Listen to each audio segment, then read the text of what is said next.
Marc Marquez on pole position for the 8th time. It's lights out, and we're racing in the sprint here in Austin. Brilliant start once again from...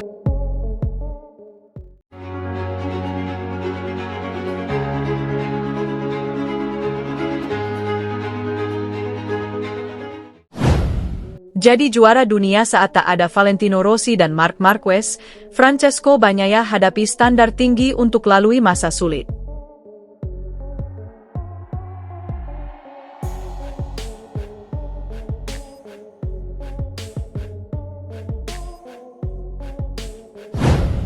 Pembalap Ducati, Francesco Bagnaia, tengah menjalani periode sulit pada awal musim MotoGP 2025. Saat mendapat posisi kedua pada MotoGP Qatar 2025 dengan tertinggal 4,535 detik dari Marc Marquez berkat penurunan peringkat Maverick Vinales akibat tekanan ban yang tidak tepat. Meskipun kecepatannya kompetitif dalam balapan utama, lap tercepat kedua, 1 menit 52,624. Jatuhnya dia saat kualifikasi 2, Q2, sehingga start di posisi ke-11 di grid, posisi ke-8 di sprint dia semakin tertinggal dari Marquez. Hasil ini menimbulkan kekhawatiran.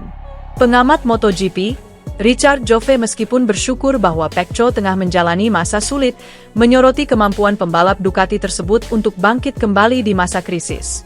Baginya, kekalahan Bagnaia Q2 di Qatar dan kekalahan melawan Marquez bukanlah tanda kemunduran.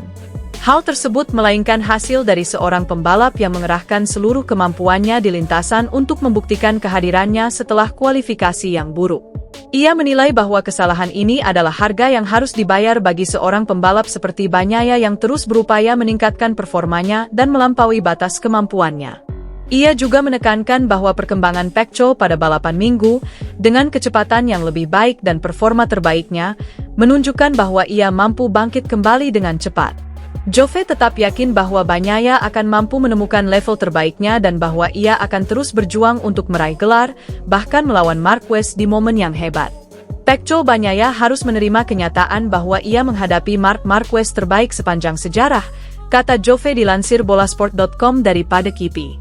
Namun, Joffe juga menyoroti besarnya tantangan yang dihadapi Bagnaia menghadapi Marquez yang sedang dalam performa terbaiknya dan lawan yang sejarah dan kemampuannya dalam menangani tekanan tak tertandingi.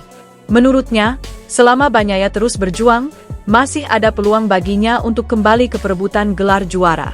Pengamat MotoGP lainnya, Ruben Saus, menekankan bahwa Bagnaia telah membuktikan kualitasnya sebagai juara dunia dan sebagai bakat yang luar biasa. Bagnaia juga menunjukkan bahwa kehadiran pembalap seperti Marquez, serta legenda seperti Valentino Rossi, memberikan dimensi lain pada analisis performa Pecco.